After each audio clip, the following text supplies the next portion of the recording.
a pleasure to be here on this Newspaper Review on Ifako Radio from here to the world. We welcome you as you join us this day. I am Olanireti Olusegun. Good day, our fellow listeners. Welcome to this paper review. Yes, I'll be taking the Punch newspaper, and the headline is saying Tinubu to inaugurate $400 million Rivers crude export terminal. Tinubu to inaugurate $400 million Rivers crude export terminal. President Bola Tinubu is scheduled to inaugurate the $400 million Otatipo onshore crude oil export terminal in Rivers State on October 8th. That is the next few days. The first new crude export facility to be built in Nigeria in over 50 years. The facility, developed by Green Energy International Limited, operators of the Otatipo field in OML 11, Ikuru Town, Andoni local government area of Rivers State, is the first only indigenous onshore terminal built in Nigeria. The last such facility, the Focados terminal, was commissioned in 1971. That was several decades ago. The inauguration is expected to attract top government officials, including the Minister of State for Petroleum, Oil, Senator Enikin Lokobiri, Rivers State Governor Siminalayi Fubara, and key stakeholders across the oil and gas sector.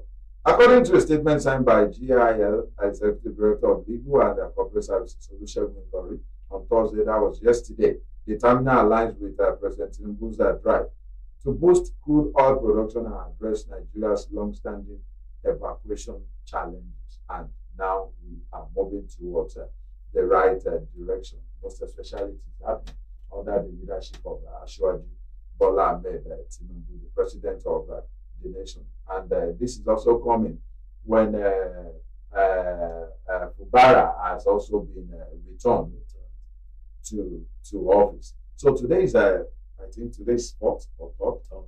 Today's third. So in the next 5 days now, we'll be having that commission, and the president will be there live. It is also expected that other great personalities like the Minister of State, the Minister of Petroleum and State, Enikin Lokobiri, to be there, and this is a positive one. More so, this is coming about 50 years after the first was inaugurated. We not have an effective one ever since, and it is coming now. We're talking about a crude oil export terminal, and maybe these will facilitate more work opportunities for the good people of Rivers State. I think with this, they are also enjoying The dividend of democracy. I think it's a very good one. It's a very good one for the government of the day and to Rivers State and Nigeria as a whole. But it's not the Rivers State indigenous. We're working there. Definitely. Nigeria, of course, we also have some. But since it is indigenous and it is charity, they say, begins from home. Yeah, they need to take care of people within. Yes. Talking about proximity, and people from the south, they know how to lay claims on things. Of the Niger Delta. So if they don't want trouble, just allow just let the sleeping dog lie. So I think it's a good one, and of course, it's going to add value to Nigeria, add value to Rivers State, and of course, it's going to make more input, foreign input into the country economy. At least for the first time in Nigeria, we started, though it may be privately owned. Well, it's a positive one, whether private or government. And in fact, it has been proven all over the world that the private sector are the shakers and the mover of the economy. The government is just being to be the policy maker. And of course, the government may have a certain equity share to it in order just to save it, but at least major part of the shares will belong to the private organization because they are the one that they're the wheel behind the economy.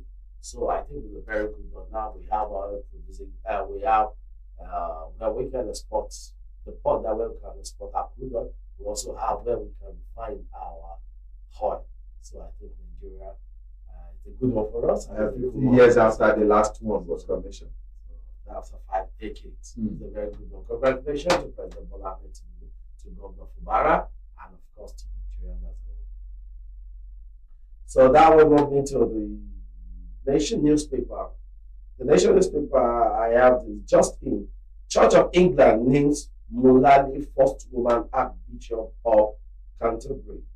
So the Church of England has named Dame Sarah Elizabeth Monali as the new Archbishop of Canterbury, making her the first woman to occupy the office in the more than 1,400 years history of Anglican Communion.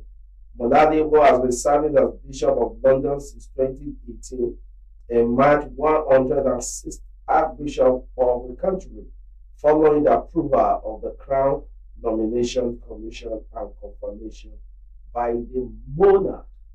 I think that is a very good one and a good one for the Christianity and a good one for the Church of England, because if you look at the story of Church of England, Church of England is one of the oldest church and we can call it communion. And you can see with the news over 1,400 years ago the church has been. I've been there, I've seen it, it has been just there. And I remember now, then it was the white people's church, but now I think they've allowed mixed, so both white and black can go to the Church of England. And for the very first time, they now have a female archbishop. I think the world is turning gender equality and everything. Don't and it has always been there in the Western world. I agree, the world is revolving, but the gender equality, no. They can never.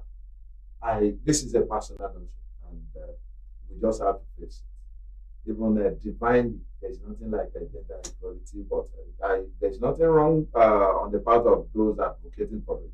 But that doesn't mean we should lose some necessary touches. On the development, I want to say kudos to the church. Over 1,400 years, no record of any woman as the archbishop, and now it is happening. That should also be telling you that is far from gender equality. It is just a grace. Let's just leave it that way. It is a grace, and they also need to justify it. They need to. Women should talk to the new archbishop, who is a woman, that she should appropriate that given grace. I want to call it a privilege because I believe it is divine. She should make the best use of that office so that she can open doors for other women.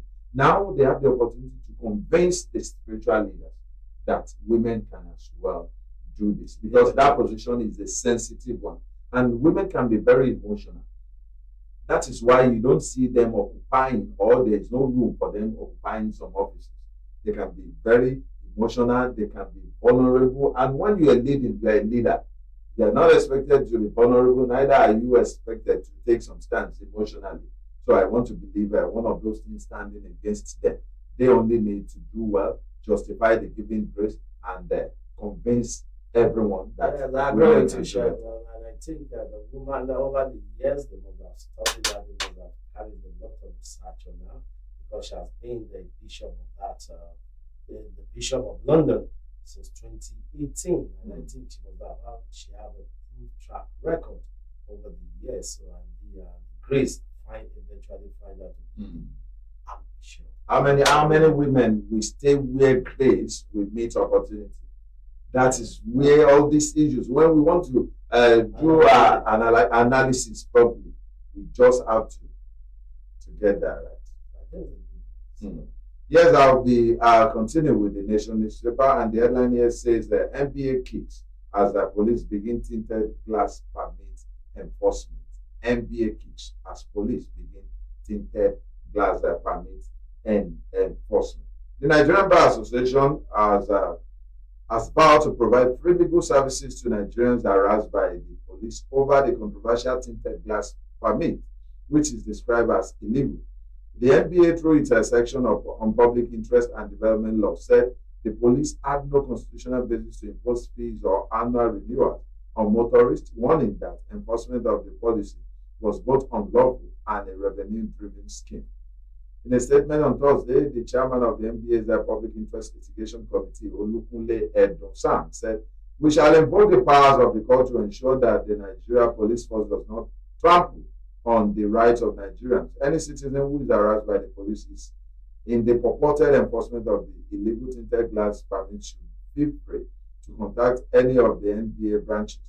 The Human Rights Committee of the 130 branches of the NBA in Nigeria are ready to offer pro bono services to anyone who is harassed. It has been estimated that the police may generate at least 3 billion naira within a month from monies that will be collected, thus turning the police into a revenue generating agency of the federal government instead of focusing on the more serious issue of crime.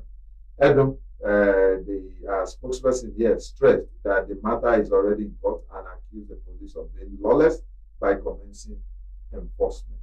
Yeah. Two things. One, this issue has been on ground for a while, and the NBA choose to take the Nigerian police force to court. If truly they are law enforcement agency, then they should hold them. Allow the court to make a pronouncement on where to go, how to go, on what to do. But if they do otherwise, that we see as going against the position of the court.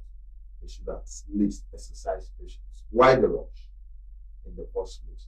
And if from the summation or calculation of the NBA, the police will be generating 3 billion naira monthly, I'm afraid.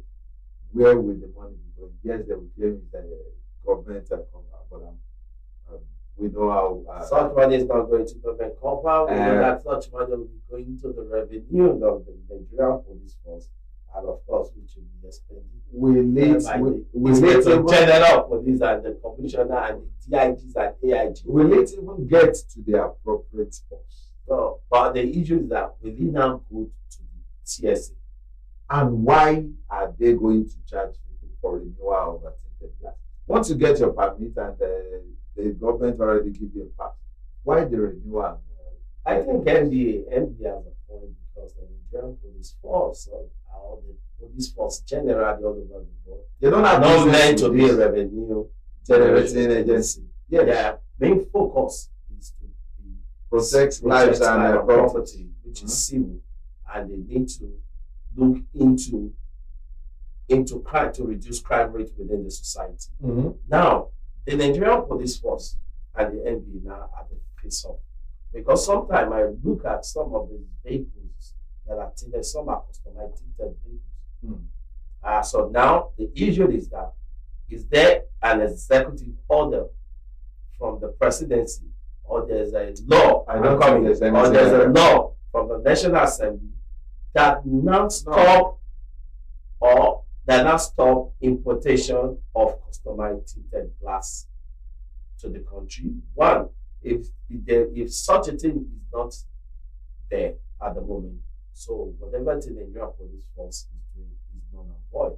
So now, moreover, that the case is already in the court of law, so we just need to exercise patience to get the outcome from the court, so that let the court make their interpretation. So for now, then the Nigerian police force sees their sword. I think for anybody that is using a tinted glass, there is a paper got into that effect, and there is a payment that must have been. No, my issue is that truly. There's a story because everything in life, every stage you get to, there's always a story. Now we'll not go back. What brought about the Nigerian police force bringing the issue of tinted glass? One, we know that the level of insecurity, kidnapping, and other things. That is why that's their. But there is a permit being paid for tinted glass. For you to have it, there is a paper to that effect, which is online. That is it. So why are they saying it must be renewed annually? As a matter of fact, that is strictly for the purpose of generating income, and it is wrong. Very, very wrong. But anyway, let us wait for it. Meanwhile, the NBA has decided to offer pro bono legal services to whosoever is being harassed. And that's a kudos to the Nigerian Bar Association. Thank you for listening to the yearning of Nigerians. Thank you for being there at all times. We really appreciate. And we really appreciate your contribution to the economy at all times. I remember a lot of free legal services that you've been given over the years. I remember when I was in school in the University of Ibadan, the MBA in Ibadan. There, so I think that was the Shikola came to the institution at that particular year. So there was riot. Okay. So some of my colleagues and some of my roommates then were being caught. So they were arrested, taken to Yago. Not the Yago, but the MBA came out. So they were able pro bono services. services and got them out. So kudos to the NBA. So we'll see how the stories unfold.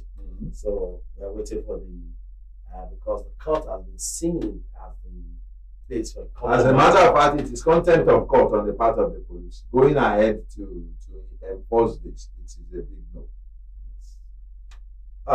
The Daily Post newspaper now, that is politics. INEC confirmed Shehu Hussaini as Zamfara AA chairman. The Independent National Electoral Commission INEC has affirmed Honorable Shehu Hussaini, popularly known as Waziri Kusheri, as authentic chairman of Action Alliance AA in Zamfara State.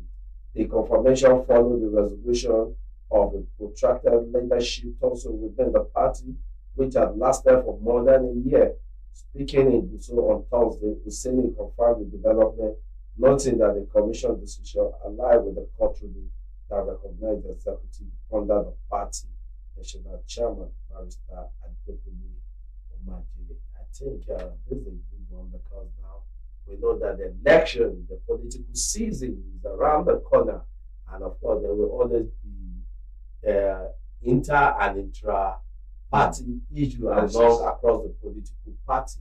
So, and now I think the court has spoken in Zamfara State, recognizing Hussaini as the state party chairman of AA. So, I think it's a very good one in our polity, and I think at this point in time, we'll keep talking from the Ifako radio that the political gladiators should not eat up the polity. They should allow the polity to rest and let them just be strategizing and trying to move Nigerians to their side in a more civil way. Or what do you think, Shegun? Yes, as a matter of fact, I don't know why all these underdog political parties will be having internal crisis. And one reason why you cannot hear them occupying public offices at that expected level. If you ask me, there are several political parties that should be scrapped. As a matter of fact, if they are having crisis and they don't have a single elected at the National Assembly or the State Assembly official at any level, it is a serious minus. So, what's the essence of the existence? Yes, what's the motive? INEC is proposed. You remember, INEC made us to know that over 120 political party applied. Are they being there? They are making an impact. They are progressing. Is a different thing, but they are not, and they even having internal crisis.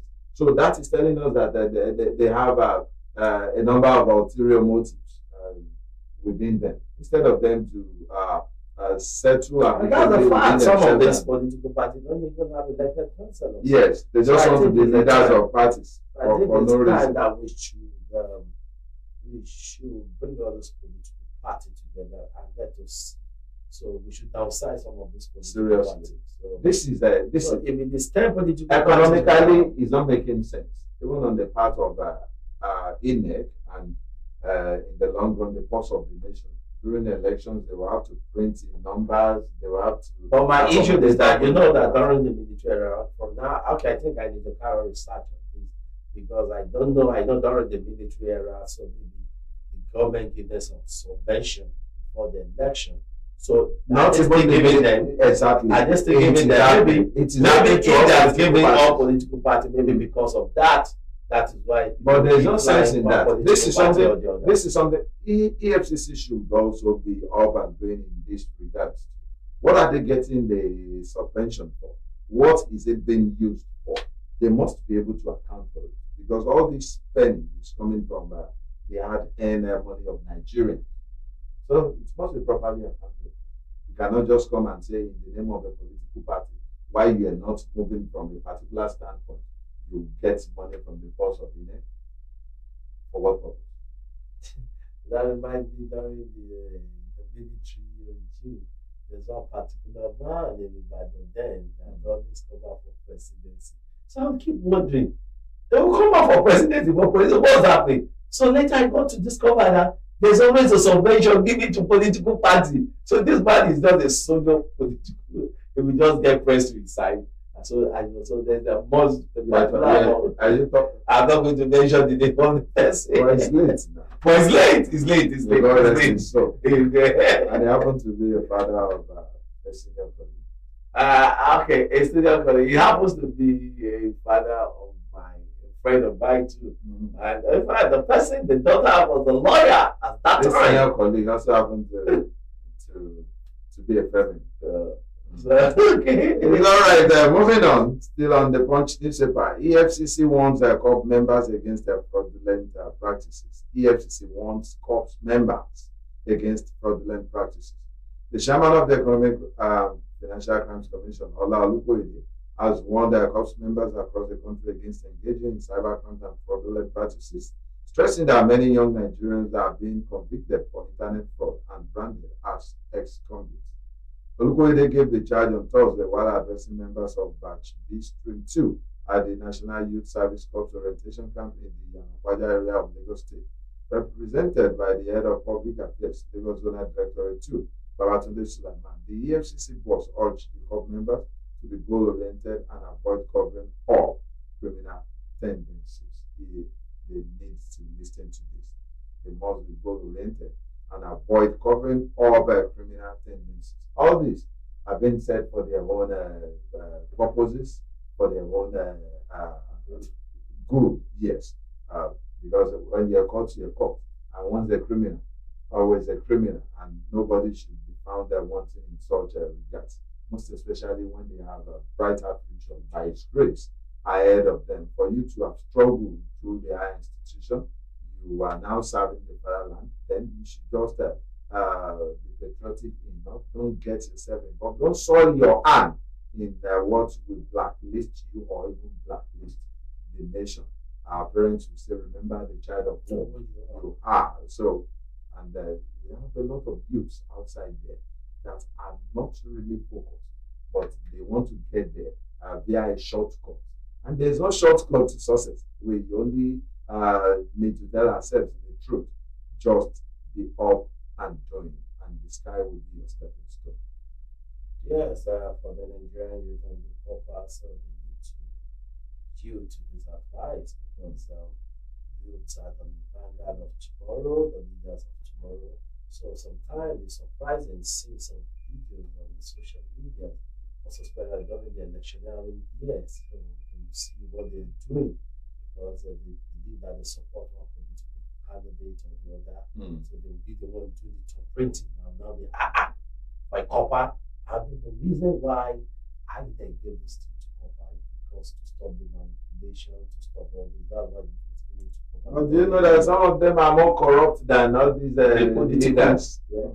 And the political class. Those that they've not gotten the opportunity. If they have the opportunity.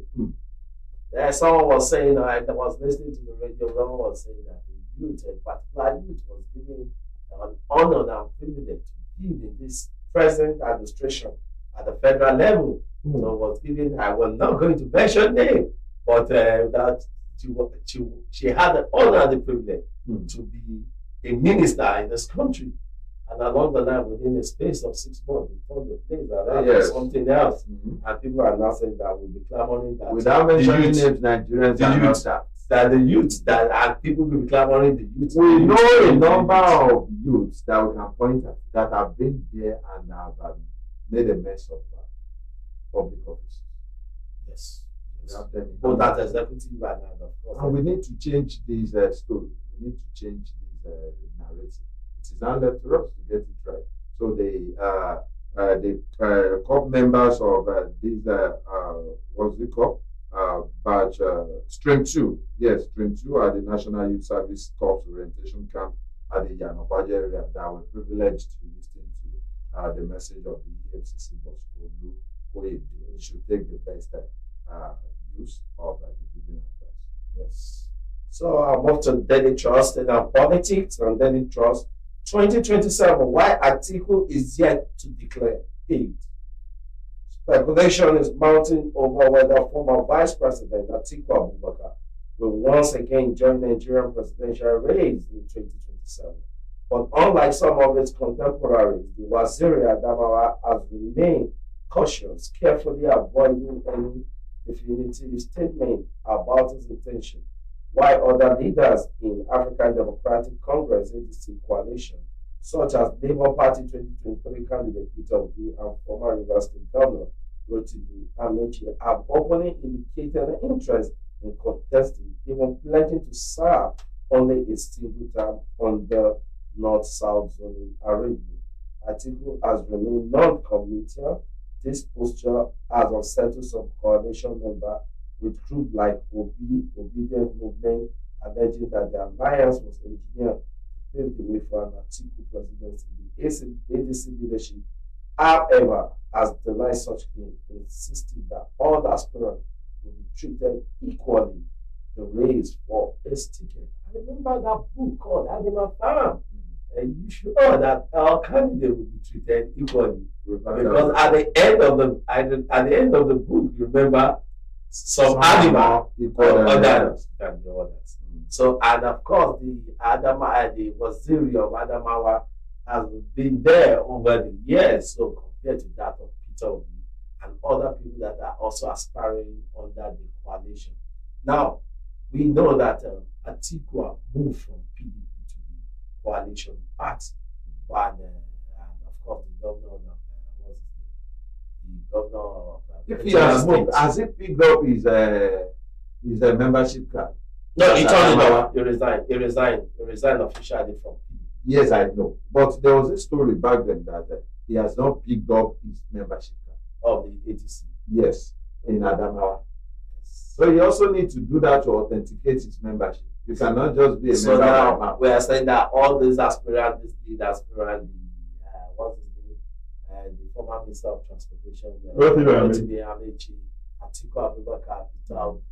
So unlike they are still floating politicians, because none of them have officially picked any political party membership card. Bolaji Abdullahi spoke recently that nobody should be doing any camouflage. It is either you are with us or you are against us. And if you are with us, authenticate your membership by picking your card. So maybe they are still consulting, but I believe that consultation to go to which party? I think consultation also have come on before now. He has resigned already. So you cannot dip a leg in the river and now be crying over. But you know the type of politics we play in this part of the country is that today you are in A, tomorrow you are in C, next tomorrow you can come back to the A. The A will be willing to receive. That reminds me. Earlier you said something about Atiku Abubakar being in the game far beyond Amechi and Peter. It is not actually how far, but how well. Unfortunately, it is all these politicians that it's giving preferential treatment. That doesn't mean he has two heads or he is better than others. But they are the one considering him, probably because he is now to make some things happen. That experience, anyway, we can put it under experience, but he can make some things happen. They should give everybody a level playing ground. If we are agitating for a greater Nigeria, then it should also start with politicians. Talking about the internal democracy. What you don't have, you don't give. If you don't practice it within your political party, automatically you are telling Nigerians that we cannot have it. You know that all over the world, politics is, I keep telling people all the time, that politics is now, how would I put it? Politics is now a sector that no one can ignore all over the world. So it's the global sector that must grow. And of course, and it's where you learn. So it's either you come into politics as a money bag, or you come into politics by an influence. Or is everybody supposed to come in as a money bag? Or it happens. It happens. That doesn't mean it's an ideal. So where I'm going is that, or you come into politics learning from the grassroots and rise from the grassroots to the top if the leaders did not cut you off along the line. If some people are coming in as money back, but those that are learning and want to rise through the ladder, they will be intimidated or be negatively influenced. Also want to switch to the make it fast syndrome by that is where you see politicians borrowing, going to get loan. And if they're not privileged to occupy any office, we did not service the loan. They have to service. After servicing the loan, we did not want to get prepared for another election by having enough they will use. Yes. And after that, we did not want to take care of themselves before, Definitely. That's what politics before doing about. what they are meant to do in that office. It is only God that will save us. Yes. I'll be moving on with the last paper here, or the last headline. I'm also taking this from the Punch newspaper, and it says Kwara kidnapped kingpin killed in airstrikes. Kwara kidnapped kingpin killed in airstrikes. All the rhymes here sound similar. Kwara kidnapped kingpin killed in airstrikes. The arrowhead of the kidnapped gang terrorizing Kwara and neighboring states, popularly known as Maidawa, has been killed alongside several of his foot soldiers in sustained airstrikes by the Nigerian Air Force. It was gathered on Thursday that the onslaught, which took place on Tuesday around the thick forest of Isanlu in Kwara State and adjoining areas in Kogi State, followed Sunday's bandits invasion of Okiode community in Pelodun LGA, where no fewer than 11 forest guards and other natives were killed, with several residents abducted.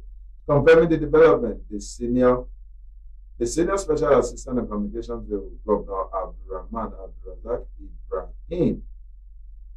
Ibrahim Abdulatif said the intelligence intercepted by security operatives confirmed Maidawa's death.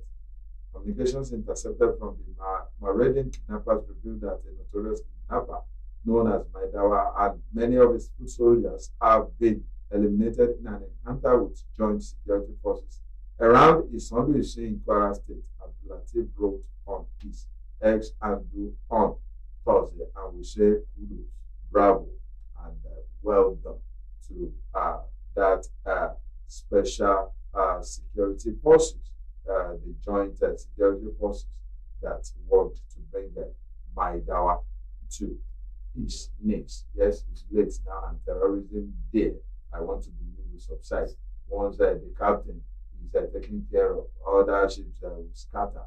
So we appreciate the joint task force, and we pray that more power to their elbow. May they continue to record more successes. As we wish the people of Okiode community and Isanlu a perfect and a peaceful environment. And the JTF should also not just evacuate that environment. They should leave some detective around that place so that and some security to preserve the life of people who are eyewitnesses and informants. So the need for continuous protection to people of Ode, right? So in Kwara State, I think that's a good one. Kudos to the JTF and all the security agents that make it happen. So the last headline for today is coming from Premium Times. On Premium Times, Dangote offer to pay sacked workers 5-year salaries without work. You just want them to go. So maybe I think I would like to read the news, but I think based on that headline, it might be judged just like what you say there. He doesn't want any. If he betrayed, I think what's the betrayal about? Maybe he just doesn't want his member to be part of Pegasus because of some of the history. That cannot work. It doesn't work anywhere in the world. It is expected to allow for freedom of association. They must also have the body to protect their own interests. In this world, that business owners are very manipulative and domineering. Yes. So what are we talking about? So the news Dangote offer to pay sacked workers 5-year salaries without work, says Premium Time. The offer made during the negotiation will have allowed the workers to stay home or pursue other opportunities while receiving their monthly salaries for 5 years, the source said. Details are emerging of the negotiation and agreement signed by Dangote Refinery and the Petroleum and Natural Gas Senior Staff Association of Nigeria, Pegasus, following the crisis that erupted due to the sacking of workers. Source privy to details of the negotiation to Premium Times that Dangote Refinery offered to pay SAP workers' salary for 5 years without any work requirement due to concern about potential sabotage that could cause. Wow. What we had initially, that was the position of the government is that those sacked workers will be reintegrated and redeployed to another area. But this, I think, is a no. This is a criticism, and I don't think it should be coming from Dangote. What I fear, and if you want to lay them up, do something that is very reliable, something that they can also start up with. Not saying I'll be paying you for the next 5 years. That you can pay you after 3 months and come up with so a story. No. So I think Dangote needs to, Dangote and his management need to review this if it were true, because this is the Premium Time reporting this. So I believe that because those people, it's natural for staff to belong to one association or the other to protect their interests. And because of the type of sector they will find themselves, I think them being a member of Pegasus is not a crime. So the only clause that it should be, the only clause that you can tell them is that not to come and cause any issues. What has it got to pay? When if you don't have skeleton in your cupboard, there should not be any restriction. And you can have internal arrangement with your people. Meet mine. Like I remember Lagos State government, so over the time, Lagos State workers also belongs to NLC and TUC.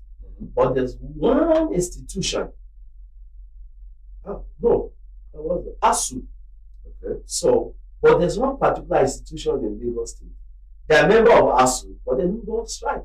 The Lagos State University, because Lagos State have internal discussion with them. They have an internal arrangement. They're training, they send them on training on time.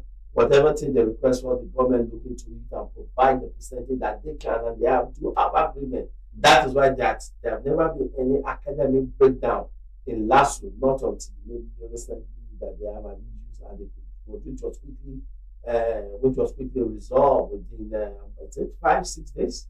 So wow, that is kudos to because I think Dangote Refinery can learn from that and see how Lagos State was able to manage. Yes, they really need to learn from that. When you see somebody doing something good, if you don't have any skeleton in your cupboard and you mean well for Nigeria, Nigerians, and the organization, then you take a cue from what the Lagos State government is doing. On that note, we want to say a big thank you to all our viewers and listeners that have been part of a newspaper review this Friday. As we go, we wish you a resourceful weekend, and we hope to be here same time, same station, Ifako Radio from here to the world, God's willing, on Monday. And do well to follow us on Facebook, Ifako Radio, on Instagram, Ifako_radio, on X, formerly Twitter, YouTube, WhatsApp channel, TikTok, also Ifako Radio. Our doors are open, widely open for sponsorship and advert placement. You can reach us on 091-2222-7433. Until we meet next week, Monday, we say enjoy your weekend. I am Olanireti Olusegun. I am Olaniyi David. Enjoy your weekend.